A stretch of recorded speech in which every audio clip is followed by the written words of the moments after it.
ధన్వంతరి నమః. Dear friends, నా పేరు professor doctor T Venugopalarao, Ojas ayurvedic centre, Chikkadapalli, Hyderabad. Friends, ఈరోజు జుట్టు రాలడం అనే సమస్యకి అద్భుతమైన ఆయుర్వేద తైలము ఈరోజు మీరు చూస్తారు. ముఖ్యంగా జుట్టు రాలడం అనే సమస్య చిన్న పెద్ద ఆడ మగ అనే తేడా లేకుండా చాలా మందిలో ఈ మధ్యకాలంలో మనం చూస్తున్నాం. దానికి ఆహారానికి సంబంధించిన కారణాలు కావచ్చు, తర్వాత లైఫ్ స్టైల్కి సంబంధించిన కారణాలు కావచ్చు, ఏవైనా ఉండనియండి.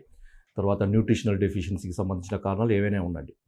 దీంతో ఆందోళన మొదలవుతుంది. తర్వాత రకరకాల తైలాలు అంటే హెయిర్ ఆయిల్స్, హెయిర్కు సంబంధించిన న్యూట్రిషనల్ ప్రోడక్ట్స్, ఇవన్నీ కూడా ప్రయత్నాలు చేస్తూ ఉంటారు. కానీ కొంతమందిలో హెయిర్ ఫాల్ సమస్య అనేది తగ్గకుండా ఉంటుంది. సో ఇలాంటి సమస్యను మనం పరిష్కారం చేసుకోవడానికి ఆయుర్వేదంలో ఒక అద్భుతమైన తైలము, దాని పేరు ఆదిత్యపాక కేశ తైలము అంటారు.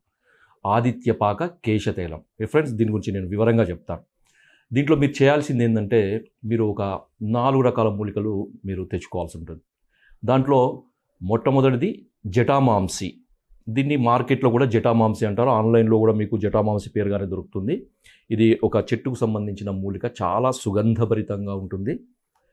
ఇది మీకు జటామాంసి పౌడర్ ఈ చూర్ణం రూపంలో కూడా దొరుకుతుంది. లేకపోతే జటామాంసి కూడా మీకు మార్కెట్లో కనుక దొరికితే మీరు తెచ్చుకొని దాన్ని గ్రైండర్లో కానీ మిక్సీలో కానీ వేసి సన్నటి పొడి చేసుకొని మీరు పెట్టుకోండి. రెండవది అతి మధురము, ఎస్టి మధు అని ఆయుర్వేదంలో అంటారు అన్నమాట. అతి మధురం అని తెలుగులో అంటారు. సో ఈ అతి మధురం కూడా పొడి మనకి మార్కెట్లో దొరుకుతుంది. అతి మధురం పౌడర్ లేదా లిక్వరైజ్ పౌడర్ అని అంటారు. ఈ రెండు. తర్వాత మెంతులు, అందరికీ తెలిసిందే, మెంతుల గురించి చెప్పాల్సిన అవసరం లేదు. మెంతులు మనకు వంటల్లో ఉపయోగపడేది, మన వంట గదిలో ఉండేదే. ఈ మెంతులు కూడా మంచిగా గ్రైండర్లో వేసి పొడి చేసుకొని ఉంచుకోండి. తర్వాత నాలుగవది గంధ కచూరాలు అని మార్కెట్లో దొరుకుతాయి. కచూరాలు అని అంటారనమాట. గంధ కచూరాలు లేకపోతే కచూరాలు అంటారు. ఇవి కూడా మీకు మార్కెట్లో దొరుకుతాయి. అవి కూడా మంచి సుగంధభరితంగా ఉంటాయి అన్నమాట.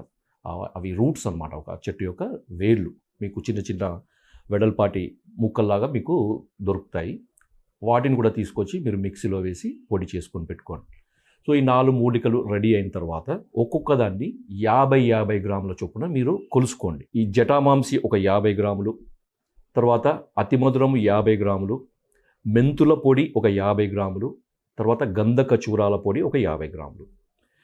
వీటన్నిటినీ సమాన నిష్పత్తిలో కలిపేసి ఏం చేయాలంటే, ఒక 1/2 లీటరు కొబ్బరి నూనె తీసుకోండి. ఈ 1/2 లీటర్ కొబ్బరి నూనెలో ఇది కలపండి. కలిపిన తర్వాత దీంట్లో ముఖ్యమైన విషయం ఏంటంటే, దీన్ని మనము పొయ్యి మీద కానీ మంట మీద కానీ వేడి చేయకూడదు.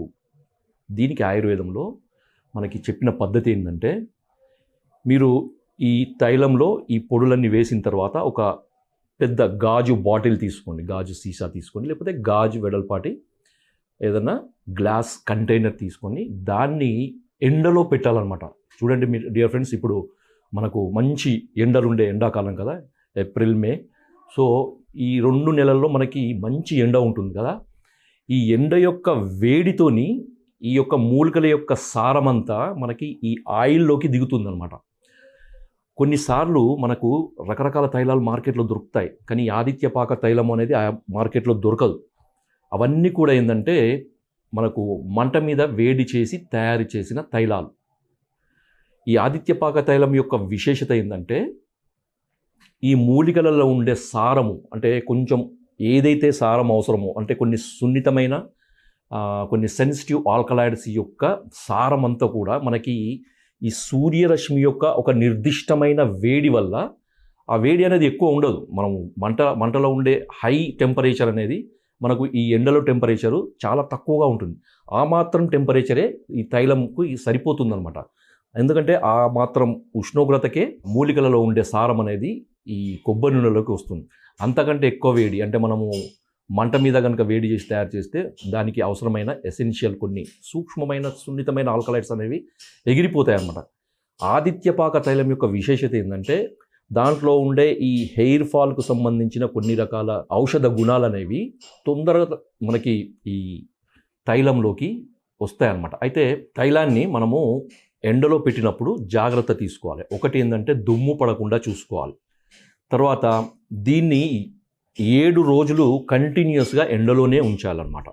సో దానికి మీరు సరైన జాగ్రత్తలు తీసుకోండి. ఏదైనా పురుగు పుట్ర పడకుండా, లేదంటే దుమ్ము ధూళి అలాంటివి పడకుండా మీరు ఒక గాజు పాత్రలో తీసుకుంటారు కదా, ఆ గాజు పాత్ర మీద ఇంకొక గాజు ఏదైనా పెట్టేసేయండి గ్లాస్. సో దానివల్ల ఏమవుతుందంటే మనకి ఈ ఎండ వేడి అనేది మనకు డైరెక్ట్గా ఈ తైలంలోకి తగలవడం వల్ల ఏమవుతుందంటే ఒక రకమైన వేడి ఉష్ణత ఆ తైలంలోకి పోయి దాంట్లో ఉండే సారమంతా కూడా ఈ కొబ్బరి నూనెలోకి దిగుతుంది. 7 రోజులు ఖచ్చితంగా ఉంచండి. అందుకనే మనకి సూర్యరశ్మి వేడి ద్వారా తయారయ్యే తైలం కాబట్టి ఆదిత్య పాక తైలము అని అన్నారనమాట. సో దీనికి నిర్దిష్టమైన గుణాలు ఉంటాయి. ఏదైతే మంట మీద తయారు చేసిన తైలాలకు ఉండే గుణాల కంటే ఒక 100 రెట్ల గుణాలు దీనికి ఉంటాయి. ఇలా తయారైన తర్వాత మీరు 7 రోజులు ఉంచిన తర్వాత ఏం చేయండి అంటే మీరు దాన్ని వడపోసేయండి. మంచి సన్నటి ఏదైనా క్లాత్ లేదంటే ఏదైనా ఫిల్టర్ కానీ ఏదైనా తీసుకొని దాంతో మంచిగా దాన్ని వడపోసుకొని ఒక బాటిల్లో పెట్టుకొని ఉంచుకుంటే మీకు ఈ తైలము రెడీగా ఉంటుంది. ఒక అద్భుతమైన ఆదిత్యపాక తైలము, కేశతైలం, ఆదిత్యపాక కేశతైలం తయారైపోయింది మీకు. సో దీన్ని వాడే విధానం ఎట్లా అంటే ప్రతిరోజు కూడా రాత్రిపూట ఓన్లీ మాడుకు మాత్రమే తగిలే విధంగా ఆయిల్ను అప్లై చేయండి. అరచేతి నిండా తీసుకొని దాన్ని మాడుకు మొత్తం బాగా మంచిగా మసాజ్ చేసేయండి. మునివేళ్ళతోని మంచిగా స్కాల్ప్లోకి ఇంకిపోయే విధంగా, మాడులోకి ఇంకిపోయే విధంగా మీరు మసాజ్ చేసుకొని రాత్రంతా ఉంచుకోండి. అవసరమైతే మరుసటి దినం తలస్నానం చేయొచ్చు, లేదా కొంతమంది బయటికి వెళ్ళాల్సిన అవసరం లేకుండా ఇంట్లో ఉండే వాళ్ళైతే మాత్రం మీరు అలాగే ఉంచుకోండి. 3 రోజులకు ఒకసారి స్నానం చేయొచ్చు, తలస్నానం చేయొచ్చు. లేదు మేము రోజు బయటికి వెళ్ళాల్సిన అవసరం ఉంటుందంటే మీరు ప్రతిరోజు ఈ రాత్రిపూట తైలం అప్లై చేసుకొని నెక్స్ట్ డే మార్నింగ్ మీరు తలస్నానం చేయొచ్చు. ఈ తలస్నానం కూడా మీరు ముఖ్యంగా మీరు కెమికల్ బేస్డ్ షాంపూస్ కానీ ఇలాంటివి ఏమీ వాడకండి దయచేసి. ఎందుకంటే ఈ కెమికల్ బేస్డ్ ఈ షాంపూస్ కానీ ఈ హెయిర్ వాష్ సంబంధించిన ఏదైనా ప్రొడక్ట్స్ కనుక వాడినప్పుడు ఏమవుతుందంటే ఈ తైలంలోకి వచ్చిన ఈ సెన్సిటివ్ ఆల్కహాల్ యొక్క ప్రభావం పూర్తిగా పోతుంది. ఈ ఆయిల్ అనేది పని చేయకుండా పోతుంది. కాబట్టి డియర్ ఫ్రెండ్స్ జాగ్రత్తగా ఉండండి.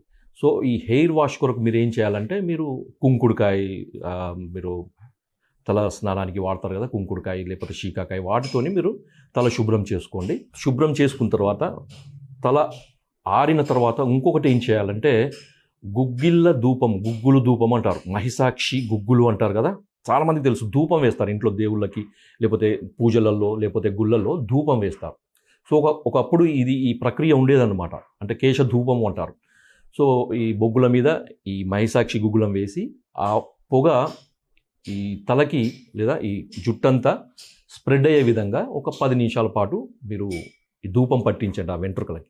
పట్టించిన తర్వాత మీరు మామూలుగా మీరు జుట్టు దువ్వుకోవడం, జుట్టు అల్లుకోవడం చేసుకోవచ్చు.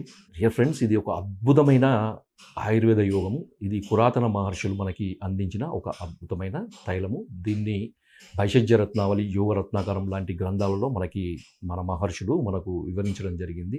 ఆదిత్యపాక తైలంలో ఇంకా వాడే ఇతర మూలికలు ఉన్నాయి. కొన్ని దొరుకుతాయి, కొన్ని దొరకవు. కాబట్టి సింపుల్గా దొరికే మనకు ఈ మూలికలతోని మనం ఈ తైలం తయారు చేసుకోవచ్చు. క్రమక్రమంగా మీరు వాడుతూ ఉంటే ఏంటంటే ఒక 3 నుంచి 6 వారాల్లో మీకు ముందుగా హెయిర్ ఫాల్ అనేది ఖచ్చితంగా తగ్గుతుంది.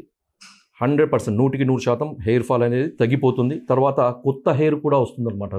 హెయిర్ రీగ్రోత్ అంటారు కదా, రీగ్రోత్ కూడా అంటారు. జుట్టు కూడా చాలా సాఫ్ట్గా, బల్కీగా తయారవుతుంది.